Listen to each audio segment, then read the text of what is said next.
already know what it is. It's Barbershop Conversations. Hit the subscribe and the like button today.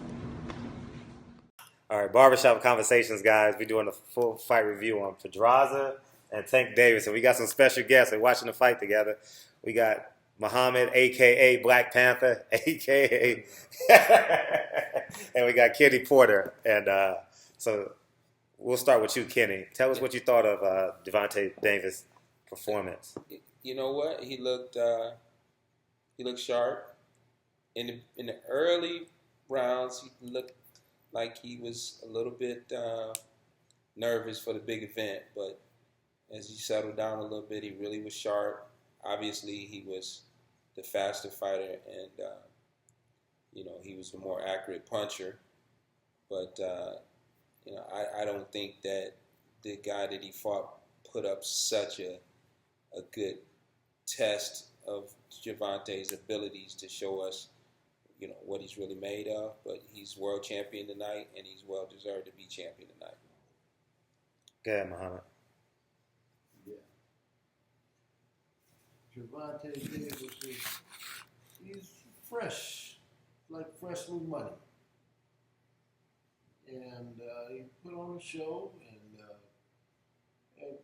like Kenny was saying, he looked kind of green a little bit in the beginning, but he came back with strength and stamina and a lot of power in his punches. Yeah, he's a very promising young man. You know what I thought? Okay, go ahead. Boy. Oh, you're doing two things at one time. What do you?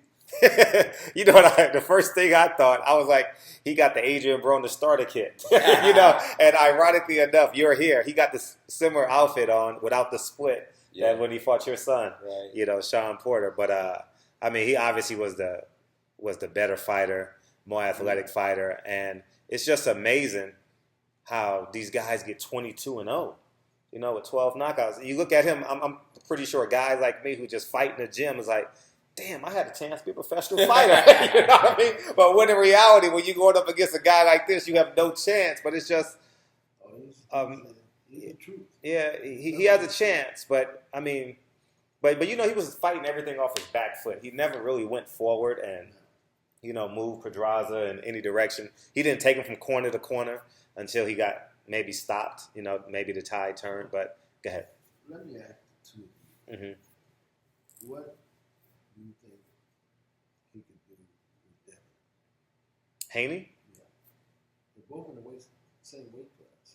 Are they 130? Yeah. That's a good fight. Kenny lives in Vegas, so I'm going to take that one. That's a good fight. I mean, at this point, obviously this kid is a little further along than Devin Haney. So, it's going to be time we'll have to reveal that. But it might be 50-50 right now. It might be a 50-50 right now. If I had to bet money, if you ask me to bet, I'm betting on Haney. Haney, wow. I'm betting on Devin. Yeah. I think that he could pull it off. And you know what's funny? It's funny you mentioned that because going back to your fight with Broner and Porter, it was 10 o'clock that night, 10, 11 o'clock at night. I'm just, in the MGM doing whatever I'm doing.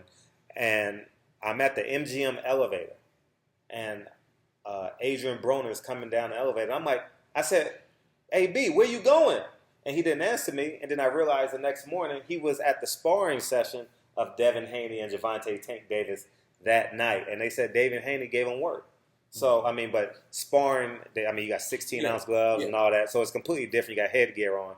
But I don't know who wins that fight. But you would lean towards Haney, and I would lean towards Tank Davis because he's had more fights without the headgear. No, I've said that right now this kid is in the league. Mm-hmm. This kid is world champion tonight, and you can't take that lightly. So I see him in the league. I'm saying on a personal basis, if I got to bet some money, okay, you know what I mean? Sure. But no, I see this kid right now.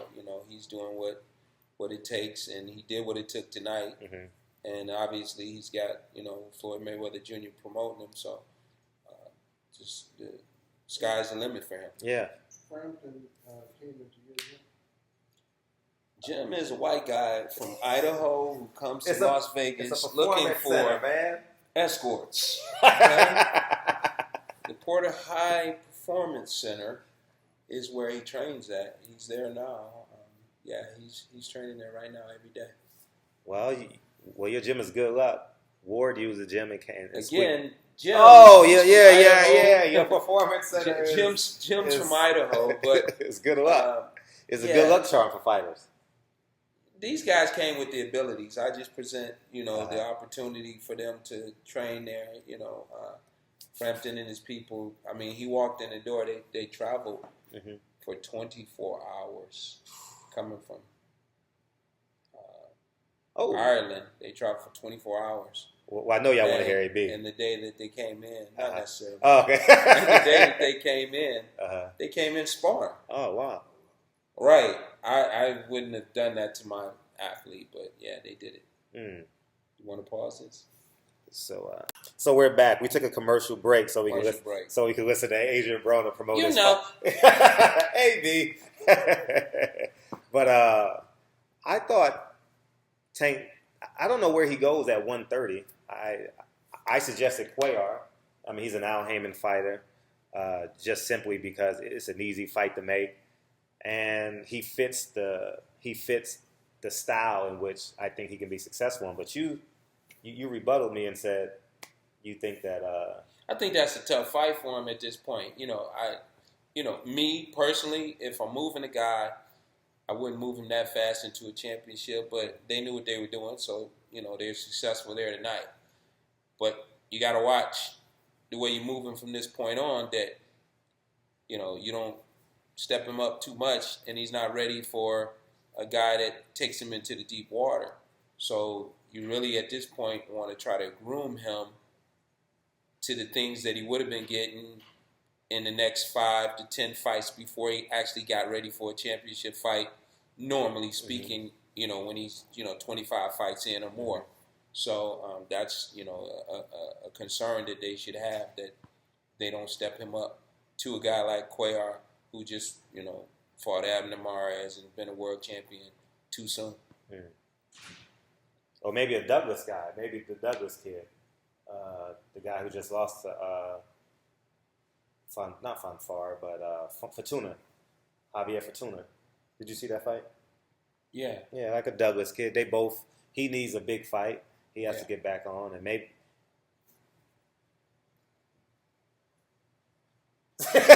Muhammad over there just chilling. All right, so we're going to the main event. Do y'all want to do predictions for the main event, or do y'all just want to? Yeah, we can. Okay. So we're gonna do main event. We're gonna do predictions. See if we get it right. Miguel might do it tonight. Miguel might do it tonight. I think he might do it. But I mean, and I like Badu Jack. He's a nice guy.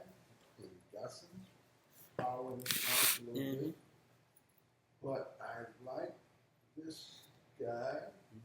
Something about him that just moves me. But as I always say, we'll see what happens.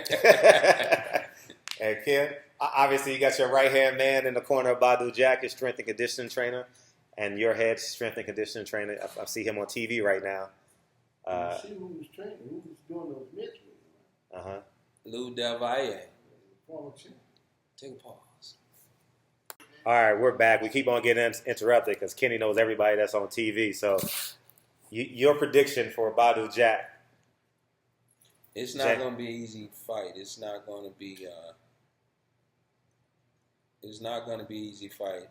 This is something that Jack's going to have to pull out at the end of the fight. I don't see him starting fast against James DeGaulle. I see James DeGaulle controlling the first half of the fight, and it's going to be up to Badu to pull back about midway through to try to gain some control and try to pull out a fight at the end. A lot like Kovalev versus Andre Ward, how the first half of the fight belonged to Kovalev. So, this is my prediction. What I'm hoping to see will be that he's able to pull it out at the end of the deal. So you got Miguel. Yeah, no. Oh, you got Jack. I've got You got Jack. Pulling it out at the end of the fight. I got James Miguel winning just because he creates better angles. And I said this earlier. Badou Jack has a new corner. And I think it's some type of energy. I don't know what it is that his old trainer him. They both was Muslim. You know what I mean? I don't. It's something there, like the chemistry, and I think that's going to be the difference in this fight when the going gets rough after round 5 or 6, maybe 7. So I got Miguel win. I got him taking control after round 9. So we'll see. So Barbershop Conversations. We got some special guests. We'll be back after after Miguel, Jack, and who you got again? I got Miguel. Oh, you got Miguel. So we got Kenny outnumbered. So he probably can beat our ass, but I don't know if he can beat both of us at the same time. So we're going to jump on it. So we'll talk to you guys after the fight. Peace.